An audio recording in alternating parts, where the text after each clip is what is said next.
Bannon contra Musk. ¿Qué fue lo que pasó y por qué están peleados estos dos que deberían ser aliados, por supuesto? Pero el problema aquí es que este tipo de gente solo acepta que haya reflectores para uno. Y aquí hay tres con reflectores. Bannon menos. Bannon es verdaderamente un ideólogo del nacionalpopulismo, del neonazismo, y como tal, no le interesa tanto brillar él, sino promover sus ideas.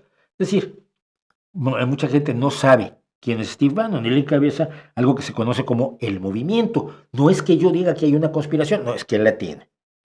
Se llama el Movimiento, es una organización de derecha populista, enemigo de la Unión Europea, y que agrupa partidos ultraderechistas europeos, entre ellos el de Víctor Orbán,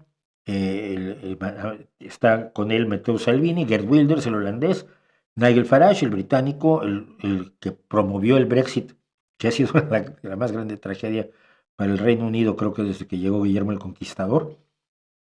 Marine Le Pen de Francia y algunos otros, aunque Marine Le Pen luego sea desentendido del movimiento, pero Steve Bannon es un ideólogo de ultraderecha generalizado, que fue el estratega de Donald Trump en la campaña de 2016, por lo tanto se le dio un puesto de importancia como asesor en la Casa Blanca, hasta que estuvo en desacuerdo con Trump y Trump a los 8 meses le dio la patada y lo echó de la Casa Blanca. Como lo que quiere es que se haga en realidad su visión de un mundo nacional populista, racista, aislacionista, ultranacionalista, pues se tragó su orgullo para seguir adelante en su trabajo. Elon Musk no es así. Elon Musk lo que quiere es lucirse, él tiene el ego más frágil del universo. Es una cosa increíble. Bueno, entonces,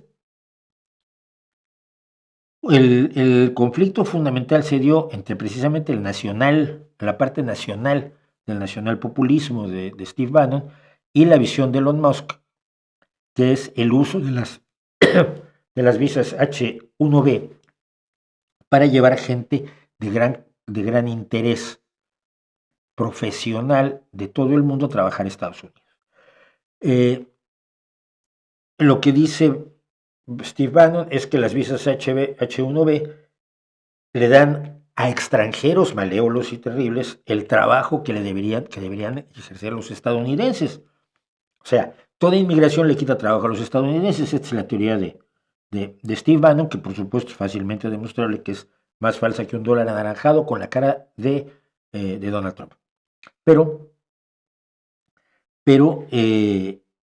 es su afirmación. Su afirmación populista fundamental es que todo extranjero es un enemigo. Y en este caso, Elon Musk, que finalmente es un inmigrante, que al parecer en un momento dado estuvo como inmigrante ilegal y que además ha estado cometiendo algunas atrocidades como gamer, pues no le resulta muy simpático a Steve Bannon. Y Elon Musk defiende la inmigración a través de las visas H1B. El problema de las visas H1B, por otro lado, dice, no, pues está bien que traigan gente a Estados Unidos, viva la inmigración enriquece los flujos migratorios a lo largo de toda la historia humana, tenemos registros desde la edad de bronce, si no es que desde antes, de intercambios comerciales y flujos migratorios, intercambios de ADN y de fluidos corporales entre damiselas y caballeros de la edad de piedra, de distintas tribus y hasta de distintas subespecies, como ocurre con los neandertales, que todos tenemos algo de neandertal. O sea, que no fue que los neandertales se aparearon con nuestros antepasados, es que son nuestros antepasados, en menor medida, pero lo son. Pero tú puedes defender esto y entonces decir, bueno, las visas están bien. Sí, el problema de la visa H1B es que es efectivamente para gente que tiene ocupaciones especializadas. La ley no dice cuáles son las ocupaciones especializadas. Eso lo decide el empresario. Se calcula que, bueno, por lo menos tiene que ser alguien que tiene un bachillerato, una licenciatura, o una cualificación de trabajo, o una experiencia de trabajo equivalente. Con lo cual aquí ya hasta tienen problemas, porque experiencia de trabajo equivalente a la de cualquier periodista la tengo yo que no tengo la licenciatura en periodismo. Y entonces soy sujeto de una visa H1B si me quiere contratar alguien en Estados Unidos. Pero una vez que alguien me contrató en Estados Unidos y yo ya puse pie en Estados Unidos con mi visa H1B, tengo que seguir empleado por esa persona o me echan del país. Y por lo tanto esa persona pues, puede abusar bastante de mí y de hecho se sabe que las visas H1B han sido una forma de prácticamente conseguir trabajo esclavo, que también lo denuncia Steve Bannon, pero no porque quiera que los inmigrantes vivan mejor, sino porque quiere que no haya inmigrantes. Entonces ese ha sido fundamentalmente el eje de la confrontación entre Steve Bannon y Elon Musk. Ahora, originalmente hace unos días había dicho Steve Bannon, yo lo oí, que decía que hay una diferencia entre el poder y la influencia. Dice, en este momento Elon Musk tiene mucha influencia, pero no tiene poder. Y es cierto, no tiene más poder que el que le dan sus millones. Y ahí es cierto también que ese poder lo pasó por alto Steve Bannon. Son 250 millones de dólares los que metió Elon Musk en la campaña de Donald Trump. Quiere rendimientos sobre su inversión. Pero Steve Bannon ha decidido que, como le declaró ante el periódico italiano Corriere della Sera, haré que Elon Musk sea echado para el momento en que Donald Trump tome posesión. No va a tener una entrada, un pase con acceso total a la Casa Blanca, perdón, será como todos los demás. Esto es lo que dice que va a hacer Steve Bannon, que tiene suficiente poder como para planteárselo, pero creo que no calcula el poder que tiene Elon Musk. Yo antes que preocuparme por el enfrentamiento entre dos miembros del mismo movimiento de ultraderecha, racista, nazi, neonazi, criptonazi si quieres,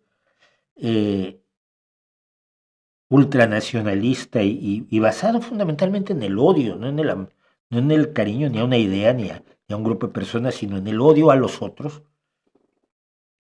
A mí me preocupa recordar lo siguiente. Donald Trump no tiene lealtades y Donald Trump tiene los reflectores para él solito. Y en cualquier momento va a estar hasta el gorro, como estuvo hasta el gorro de Steve Bannon, de Elon Musk. Yo creo que Steve Bannon puede lograr que lo echen de la Casa Blanca o lo reduzcan a una posición de irrelevancia en su departamento, que no es un departamento que pertenezca orgánicamente a la estructura del Ejecutivo de los Estados Unidos, el Departamento para la Eficiencia Gubernamental, al que le pusieron el nombre de las criptomonedas que sacó, que promueve o encabeza también el propio Elon Musk, DOGE, Department of Government Efficiency.